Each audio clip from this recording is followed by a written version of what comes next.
ابن مسیب اور ابو سلمہ بن عبد الرحمن نے حدیث بیان کی کہ حضرت ابو ہریرہ رضی اللہ تعالیٰ عنہ نے کہا، رسول اللہ صلی اللہ علیہ وسلم نے فرمایا، ان قریب فتنے ہوں گے، ان میں بیٹھا رہنے والا کھڑے رہنے والے سے بہتر ہوگا، اور ان میں کھڑا ہونے والا چلنے والے سے بہتر ہوگا، اور ان میں چلنے والا دوڑنے والے سے بہتر ہوگا۔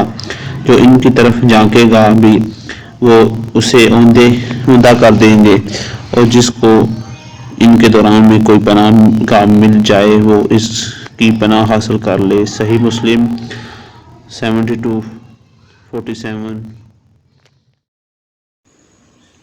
ابو بکر بن عبد الرحمن نے عبد الرحمن بن متی بن اسود سے، انہوں نے نوفل بن معاویہ سے حضرت ابو ہریرہ رضی اللہ عنہ کی اسی حدیث کے مانند حدیث بیان کی۔ البتہ ابو بکر نے مزید کہا ہے، نمازوں میں ایک نماز ایسی ہے جس کی وہ نماز فوت ہو گئی تو گویا اس کا اہل اور مال سب کچھ تباہ ہو گیا۔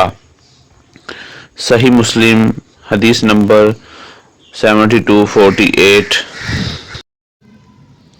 عبداللہ بن زبیر رضی اللہ عنہما سے روایت ہے کہ حضرت عائشہ رضی اللہ عنہا نے کہا، رسول اللہ صلی اللہ علیہ وآلہ وسلم نے نیند کے دوران اضطراب کے عالم میں اپنے ہاتھ کو حرکت دی تو ہم نے عرض کی، اللہ کے رسول، آپ نے نیند میں کچھ ایسا کیا جو پہلے آپ نہیں کیا کرتے تھے؟